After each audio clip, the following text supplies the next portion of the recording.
que está servindo ao Senhor na Colômbia. Vamos para a palavra de Deus. Eu estou com duas frases. A primeira é expectativa. Diga comigo, expectativas. A segunda é o Espírito Santo na minha decisão. O Espírito Santo na minha decisão. Quando em João capítulo 16, versículo 13, Evangelho, Jesus está falando com seus discípulos e está dando a eles instrução. E nessa instrução o Senhor está referindo-se a que ele vai ausentar-se. João Evangelho, capítulo 16, versículo 13. E nessa palavra do versículo 13, o Senhor diz: mas quando vier o Espírito da verdade, ele vos guiará em toda a verdade. No versículo 12, o Senhor diz: eu tenho muita coisa que dizer, mas vós não podeis suportar agora. Então, a não poder continuar falando com eles, revelando, dando informações que eles não podiam resistir, o Senhor anuncia a eles que vem o Espírito.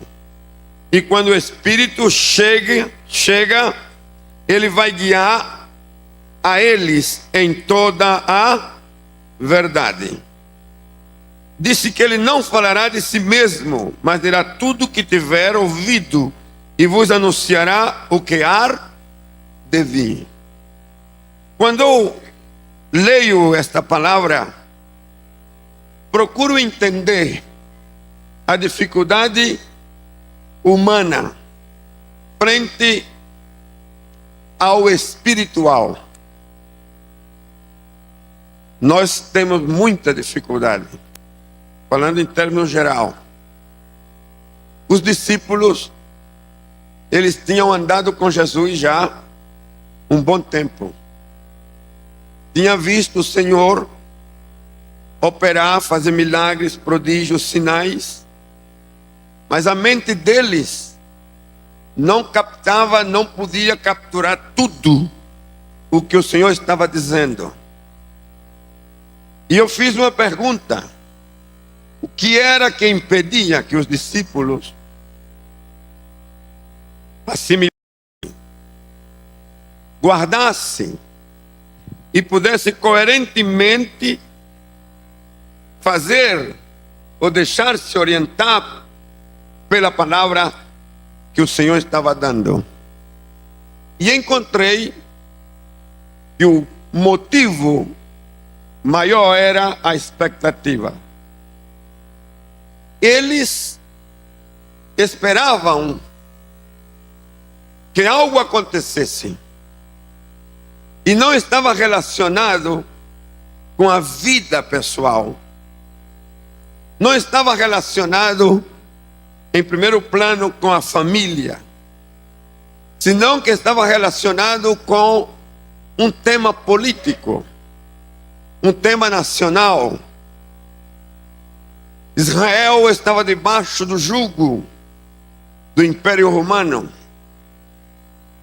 Havia perdido a sua identidade. Estavam pagando tributos. A nação sentia vergonha, mas o jugo era tão grande que não permitia nem sequer falar contra o imperador, senão que tinha que chamá-lo Senhor, Kyrios.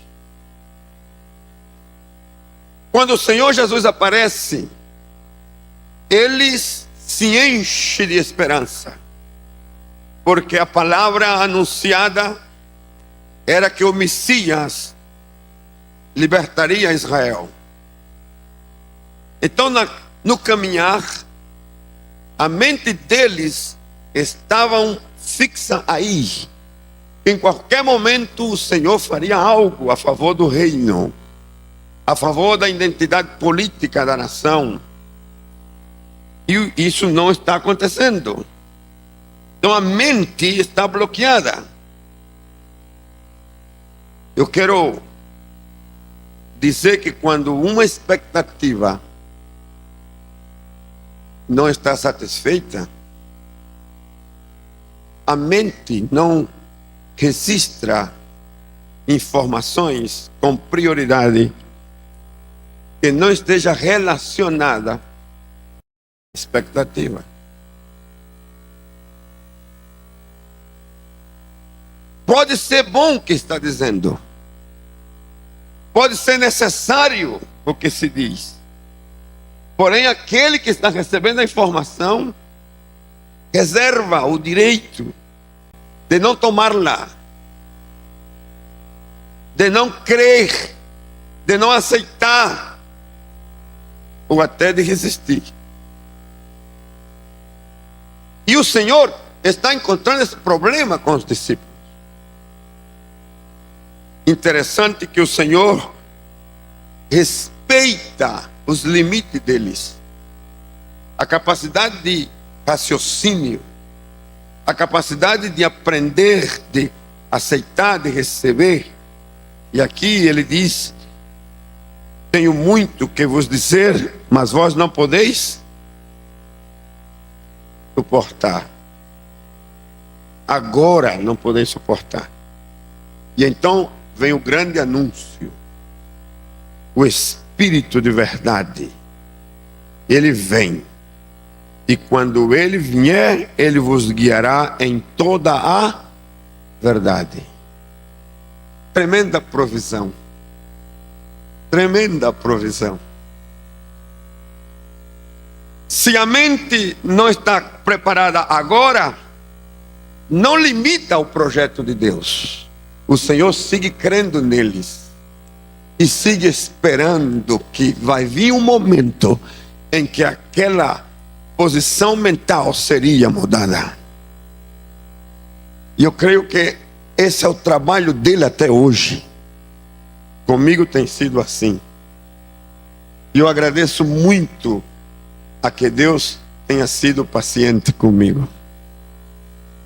Talvez com você também, mas comigo mais.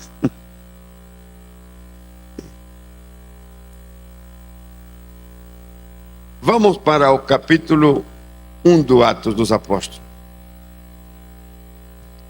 Atos. Eu quero que vocês também me desculpem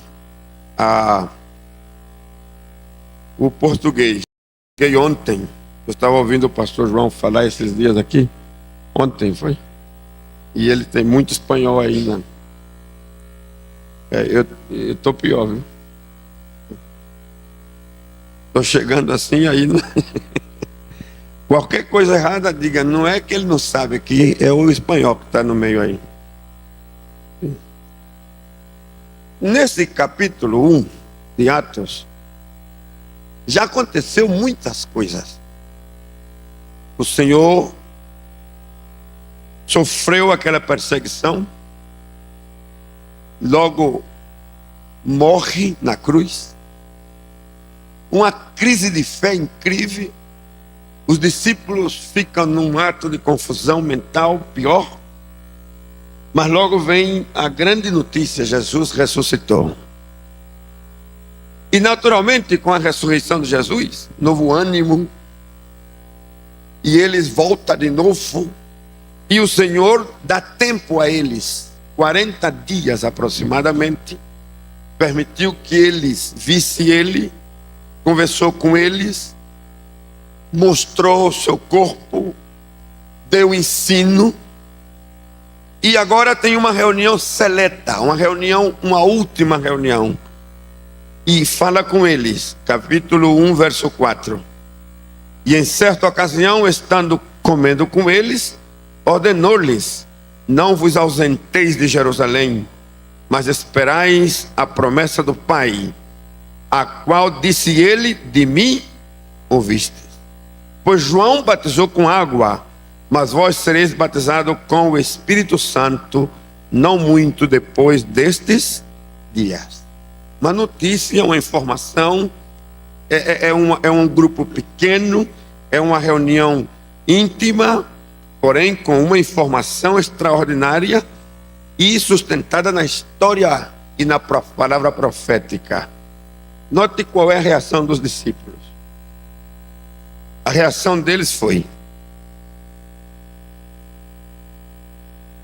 naqueles que se havia reunido, perguntaram: Senhor, restaurarás tu neste tempo o reino a Israel?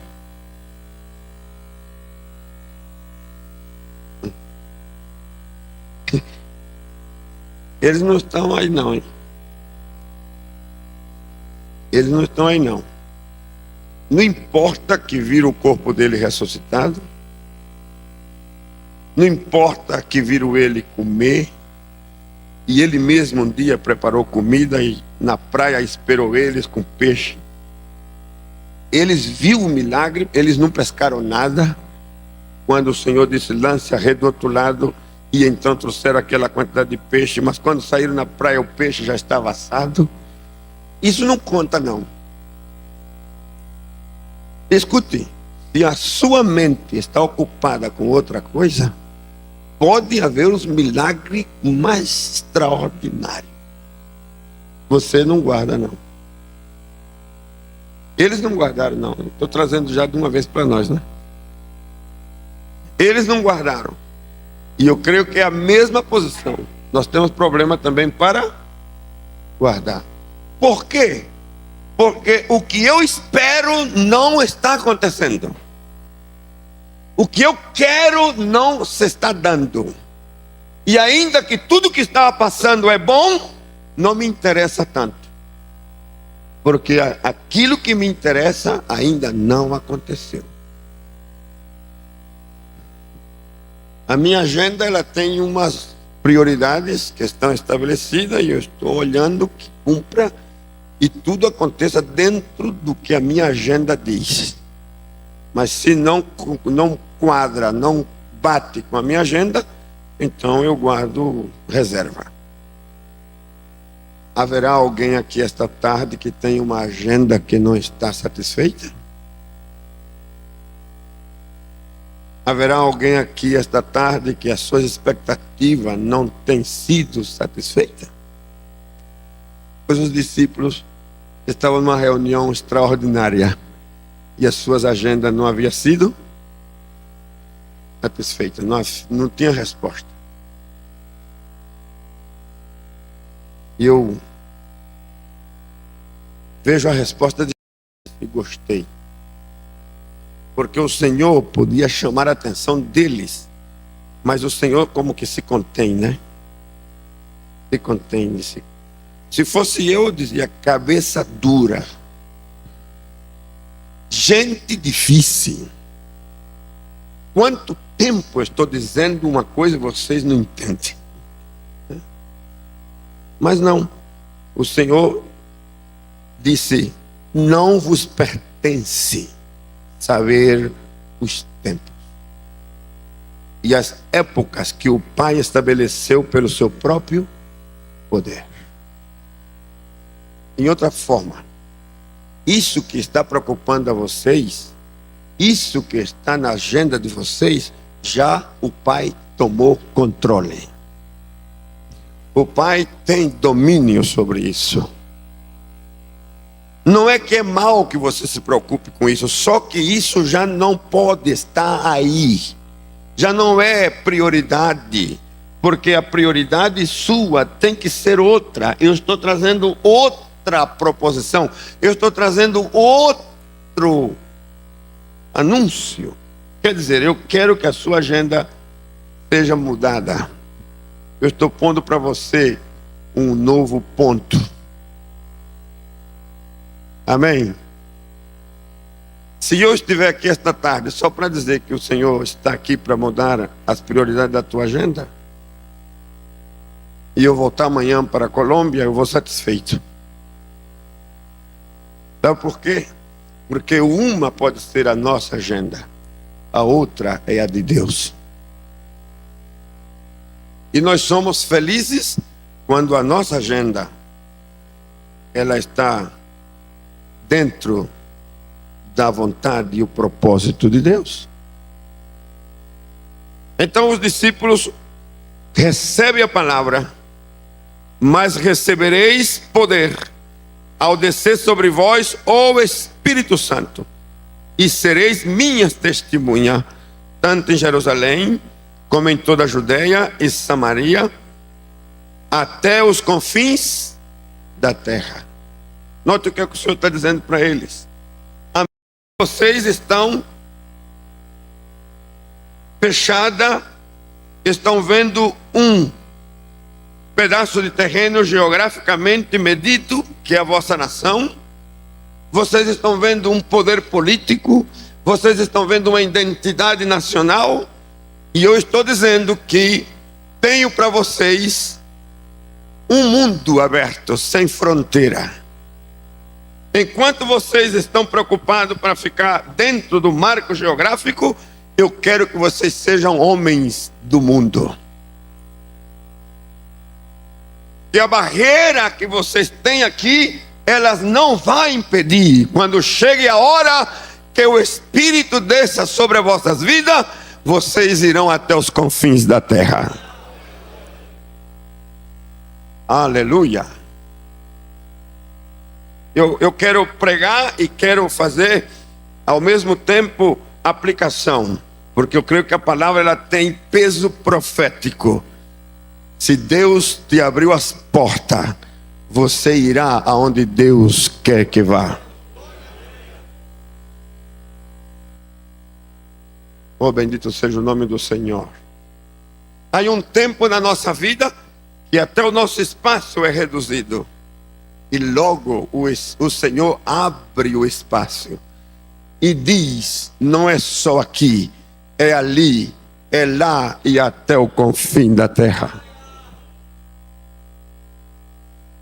Então os discípulos recebem a palavra, guardam a palavra e não há mais discussão. O que eles fazem é cumprir o que o Senhor ordenou. Vão para o aposento alto e ali recebe essa extraordinária, esses dias de festa, que se chama Pentecostes. Capítulo 2. Cumprindo-se o dia de Pentecostes, estavam todos. Quantos? Todos. Reunidos no mesmo lugar. De repente, veio do céu um som, como um vento impetuoso, e encheu toda a casa onde estavam assentados. E viram línguas repartidas como de fogo, as quais pousaram sobre cada um deles. Todos, de novo a palavra, todos foram cheios do Espírito Santo e começaram a falar em outras línguas, conforme o Espírito Santo lhes concedia que falassem. Nesses 4 versículos há um acontecimento extraordinário. Se você quiser anotar, primeiro, uma visão do sobrenatural. Era uma experiência pessoal. Eles ouviram, eles viram e eles sentiram e falaram uma língua que nunca tinham falado. Era uma experiência pessoal. Quando eu estou lendo essa escritura, na visão, era necessário que eles pudessem ser testemunha daquilo que estavam vendo e ouvindo. E logo a mudança na forma de falar. Deus mudou com o poder do seu Espírito a língua. E eu perguntei por que tiveram que falar em línguas estranhas. E encontrei uma resposta extraordinária.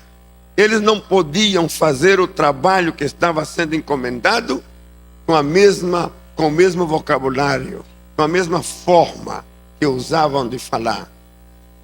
A sua maneira de falar estava prejudicada pelo pessimismo, prejudicada pela murmuração, prejudicada pela visão do mundo político, com todos os problemas que estavam junto. O ambiente estava dominando. E quando o ambiente domina as pessoas falam de acordo ao ambiente. Se alguém se ira e grita, o outro também. Se alguém ofende, o outro responde com ofensa. Se alguém critica e o outro responde criticando e atacando. Se alguém murmura, o outro responde com murmuração. Os discípulos, na tarefa que estava pela frente, requeriam uma nova forma de falar. E o Espírito Santo queima de dentro para fora. Limpou até a sua maneira de falar. Eu estou pedindo a Deus constantemente: Senhor, eu quero ter a minha maneira de falar limpa a cada dia.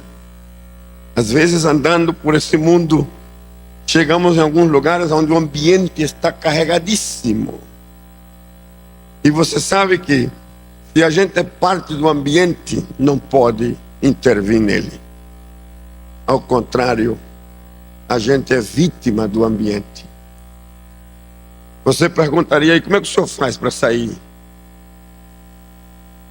Primeiro, eu faço saber a quem seja que eu não comparto com aquela maneira. E se as coisas continuam, porque o ambiente é evangélico, eu digo, o ambiente está com pessoas de caráter evangélica, mas dominado pelo ambiente, então eu me retiro.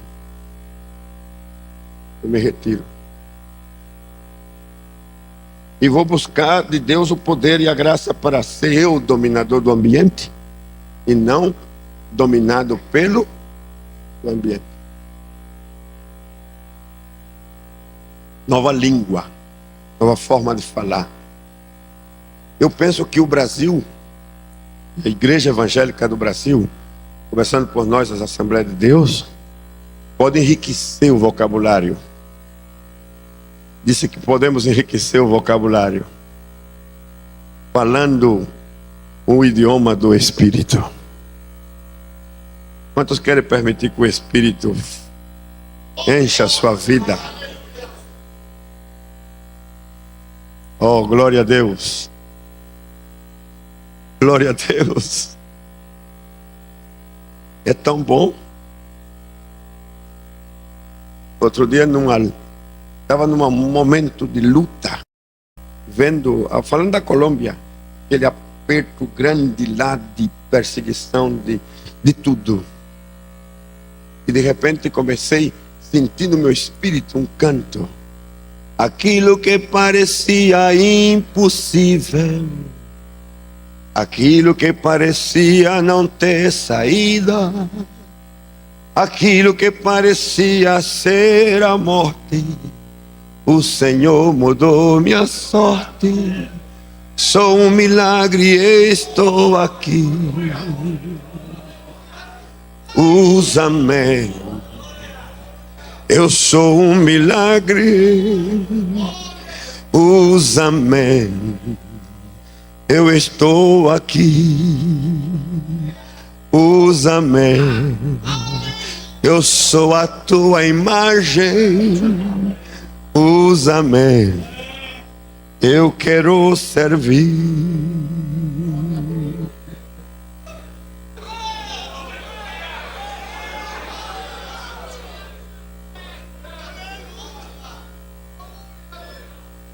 Quando o Espírito está dentro, tomando o controle, você não vai ceder, não. Então os teus olhos, os teus ouvidos se abrem para ver que há uma saída. Eu não sei quem está aqui passando por prova, por luta, dificuldade, mas eu quero dizer que se é assim, no Espírito há uma saída. Pronto.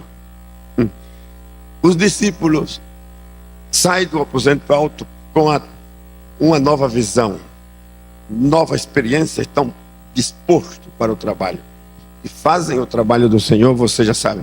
Porém, eu quero que vá comigo no capítulo 16 de Atos. Já o Espírito guiando a igreja. Vai guiando, vai orientando, e chega o momento das decisões. A agenda foi mudada, cada quem entende o propósito, deixa o seu pelo do Senhor. Não é o que os deles não tinha valor, só que não era o mais importante. Quando o de Deus é mais importante, o nosso desce para o lugar correto e o Senhor toma conta. Eu disse que o Senhor toma conta. Aleluia, eu quero voltar a dizer: o Senhor toma conta. E volto a dizer: o Senhor toma conta. Não importa do que seja, Ele toma conta. Estou me lembrando que no ano 68, eu propus a minha esposa para construir uma casa. Construir uma casa. Estávamos recém-casados, 2 anos de casado. Comprei o lote, comprei os tijolos, tudo para construir. Mas no lugar nasceu uma congregação no bairro. E na hora de construir a casa, eu senti de que, em vez de construir casa, construísse um templo. Ou desse para fazer um templo. Chamei o pastor e falei com ele, primeiro com a minha esposa. Eu falei: negra, eu sinto isso. Você crê que nós podemos dar para dar à igreja? Se o Senhor faz que você sinta que é correto, faça. Digo: pronto. Mas logo ela olhou para mim e perguntou: e quando eu vou ter a minha casa? Boa pergunta. Eu digo: eu não tenho resposta não. Eu sei que eu posso dar, né? Mas a Bíblia diz que se eu semeio, eu colho. Aí ela disse: então tá bom. E entregamos. E passou 1 ano, passou 2, passou 3, passou 4, passou 5, passou 10, passou 20. E nada de casa. E nós já na obra missionária e nada de casa. A maioria dos pastores que foram lá com a preocupação própria, Satírio e a casa. E aí, Satírio e a casa. Eu digo: não, ainda não deu.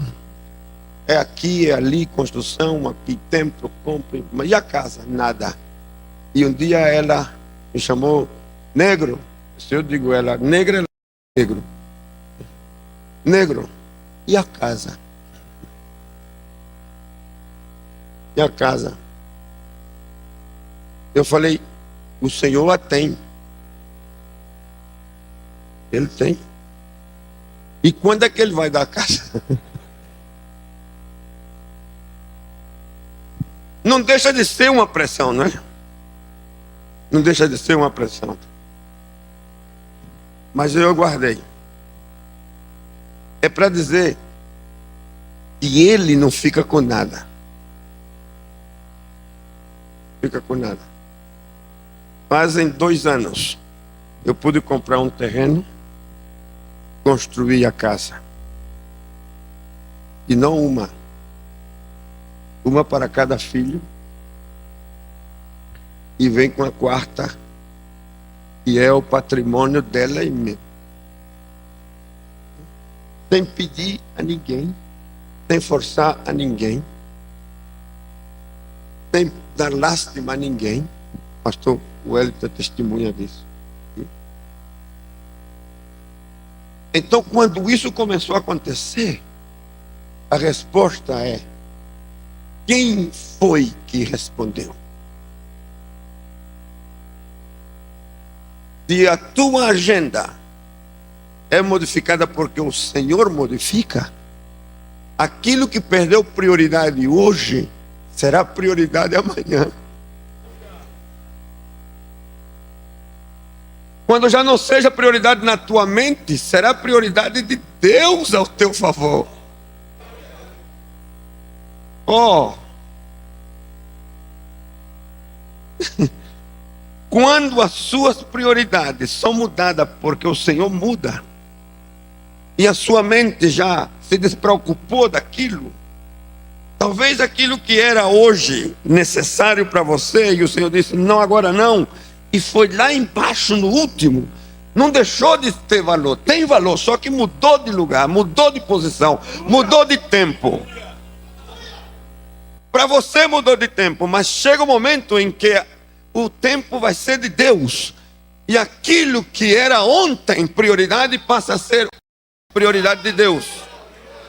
E eu quero dizer que quando Deus começa a responder, não tem limite.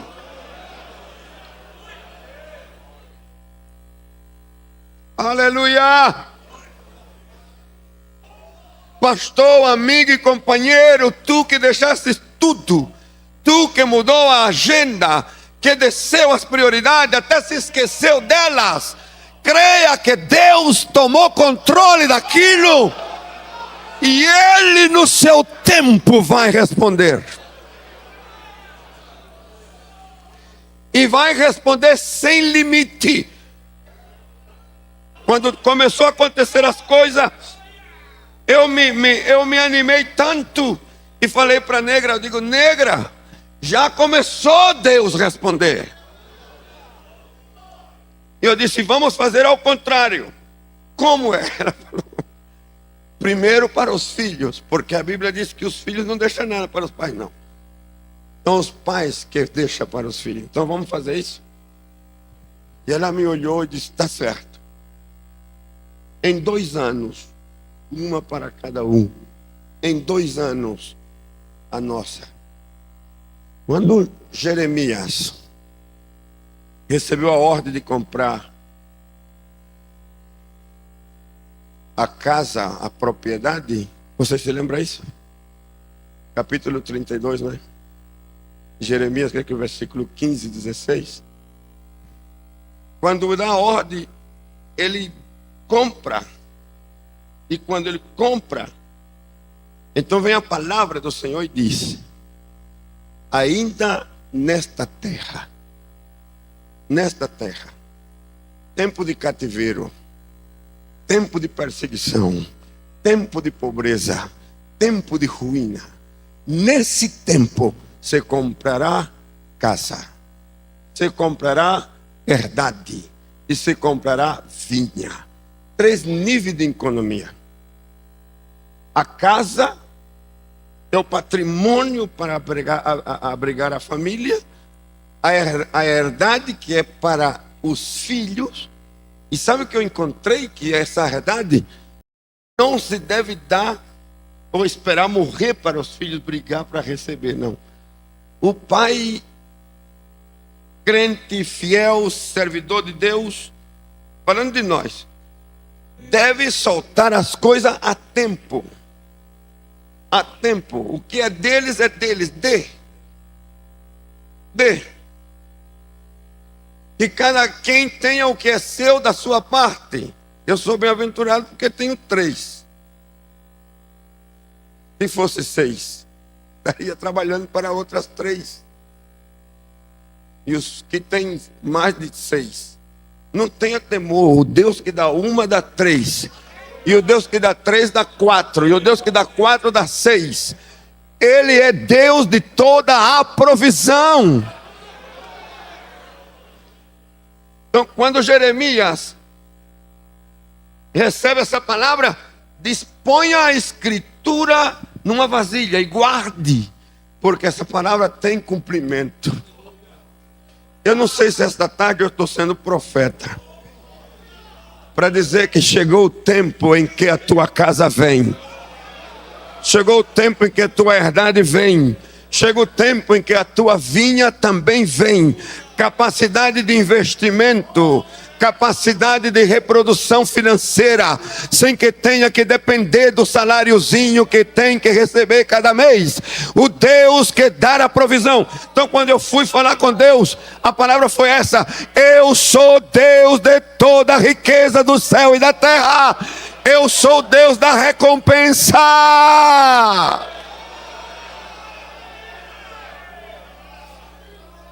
E eu estou me preparando. Eu me estou preparando. Estou no tempo da recompensa. E uma das coisas que se ativou em mim pelo Espírito é que quanto mais eu recebo, mais devo dar.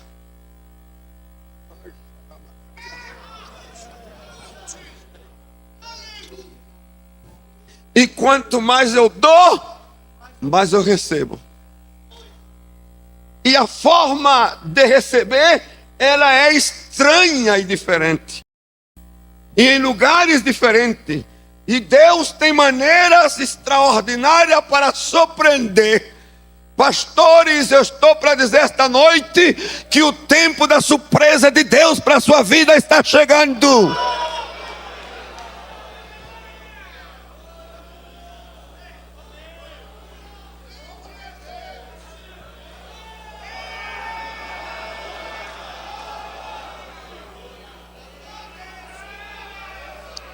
Aleluia!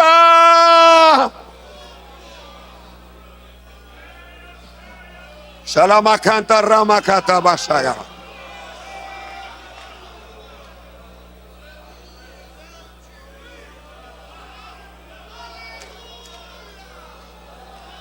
Aleluia.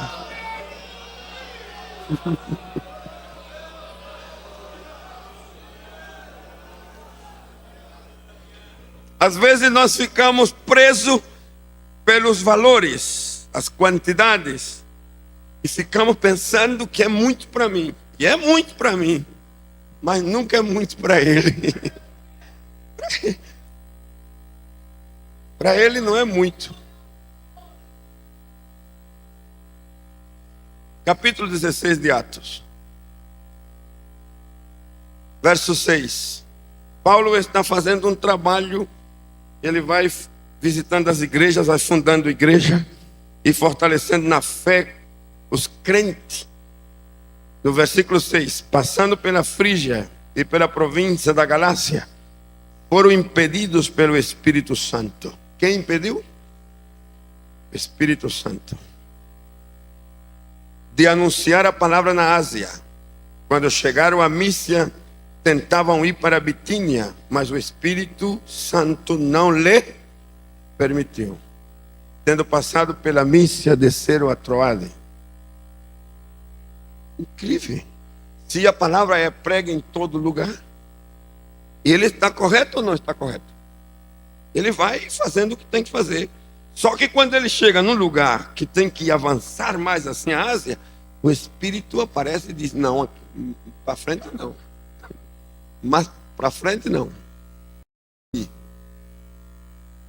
Mas como é próprio da nossa mente, ó, que se não é por aqui, é por aqui. Só que está dentro do mesmo perímetro. E o Espírito disse: não, por aí não. Então, ele se desativa como tendo uma confusão, se desativa. Mas à noite, vem uma visão em que se apresentou um homem de Macedônia que dizia: passa a Macedônia e ajuda-nos.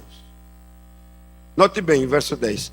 Logo depois desta visão, procuramos partir para a Macedônia, concluindo que o Senhor nos chamava para lhes anunciarmos o Evangelho. Que flexibilidade! O Espírito aqui não me permite avançar. Então insisti, não permite. Me acalmo. Qual é a palavra-chave aqui? Calma. E a minha agenda não dá porque o Espírito está dizendo não, não, é não. O não de Deus é não. Então, qual é o próximo passo? Calma. calma. Não sei se essa palavra ela é necessária para alguns que anda muito agitado e já viu a bandeira do Espírito. Não, você insiste. Não, você insiste. Calme-se. Calma. E logo o Senhor permite uma visão. Por que não falou o Espírito de novo? Não, que aparece um varão, parte humana, passa a Macedônia aí, ajuda-nos. Eu gosto da frase, concluindo que o Senhor chamava. Concluindo. Quer dizer, o Espírito permitiu que a mente de Paulo, o Espírito de Paulo processasse a visão. E entendesse que não era em direção à Ásia, senão em direção à Macedônia. Muda de rumo. Em vez de ir assim à Ásia, você agora vai em direção à Europa. Também está mudando o mapa da evangelização. E mudando o mapa da evangelização, está mudando tudo. Porque está mudando a base futura da igreja para o trabalho missionário. Está mudando a estrutura econômica e financeira da igreja que está por nascer. Não é igual trabalhar na Ásia que trabalhar na Europa. Não é igual. Os resultados não vai ser igual trabalhando na Ásia que trabalhando em Europa. Na mente de Paulo não tinha essa diferença, mas na mente do Espírito sim. Escute, talvez o nosso mapa nós não saibamos discernir bem todas as rotas. Tampouco saibamos definir bem as prioridades dos espaços. Mas aquele que está conosco em nós, ele sim sabe. Eu disse que ele sim sabe. E Paulo se acalma e responde o que o Senhor pede que faça. Se você ler a carta aos Tessalonicenses, vai encontrar a igreja de Tessalônica nascendo.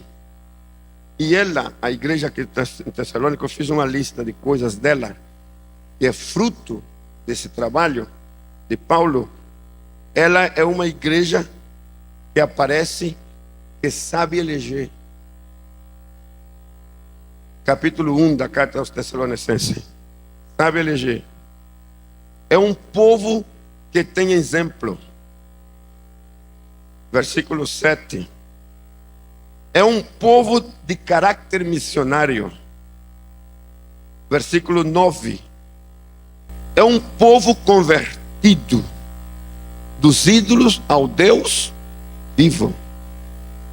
É um povo que sabe servir. Versículo 9. Versículo 10. Um povo que espera a Jesus. Esta é a igreja de Tessalônica.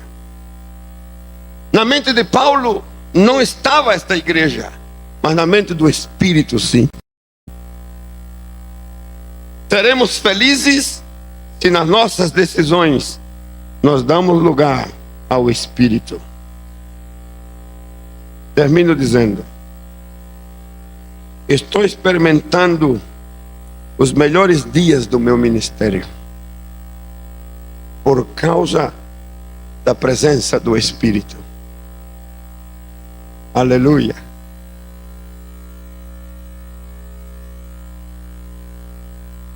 Cada vez que vou tomar uma decisão, eu quero incluir ao Espírito Santo. Incluí quando ele me chamou para a Colômbia. Eu não sabia como. E ele me sustentou dizendo: eu te levo. Você decide, eu te levo. E me levou. Nos momentos das necessidades mais grandes que apareceram, eu senti que eu era insuficiente. Ele disse: eu provejo. Eu sou o provedor. E ele proveu. Quando eu fui comprar o primeiro terreno, olhando o mapa da cidade, não sabia como fazer. Senhor, e ele disse: eu te guio. E me levou no lugar. E quando eu vi o terreno tão grande, eu disse: tudo isso? Tudo. Entre, tome. Então eu comecei a andar pelo terreno e pisá-lo, e orando, dizendo: em nome do Senhor, eu possuo essa terra para a obra do Senhor. O terreno, 3 anos depois, estava comprado com escritura passada e com tudo. Lá está construído o templo.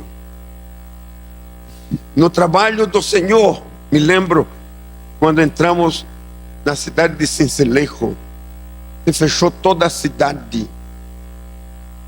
Fui e olhei um terreno vazio onde tinha uma mecânica.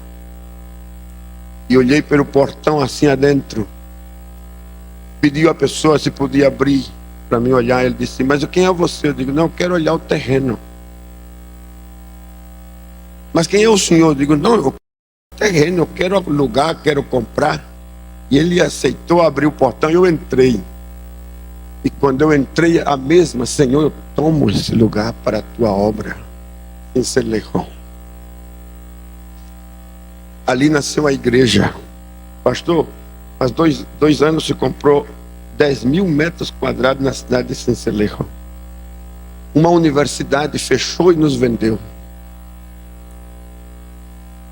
A cidade toda está abismada. Quase 15 dias completamos 15 anos da congregação em Sincelejo. Mais de 8.000 crentes naquele lugar. Logo passei para Monteria, fechada. E eu perguntei: mas nem um salão? Nem um salão.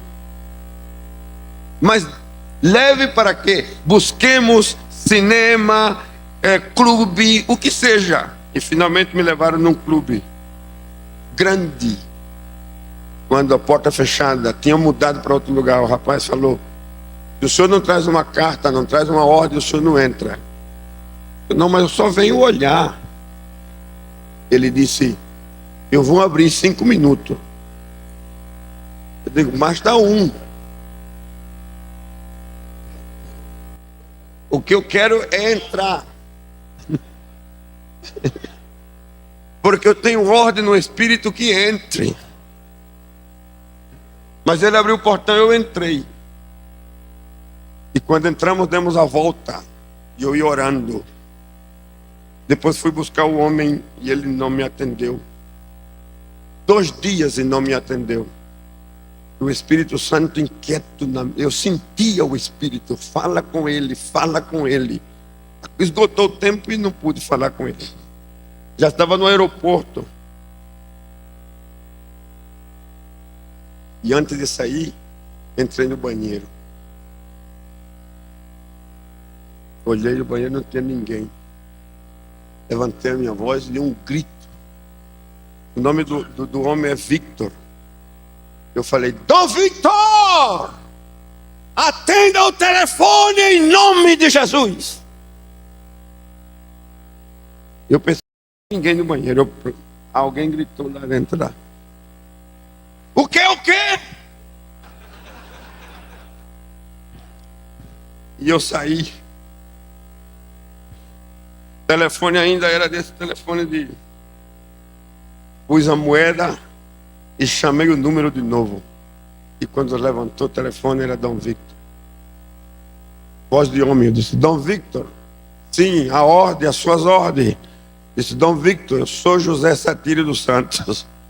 Quem é você? Dei o nome de novo.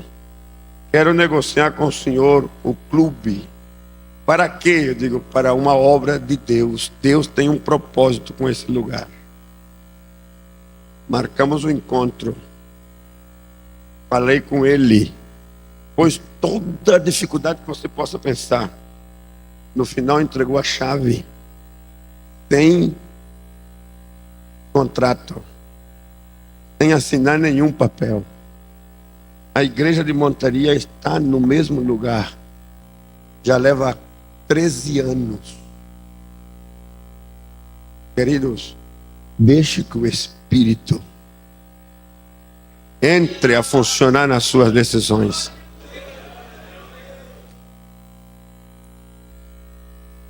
Eu não sei quem está nesta tarde presto a tomar uma decisão. Tem que fazer alguma coisa. Só quero que saiba isso.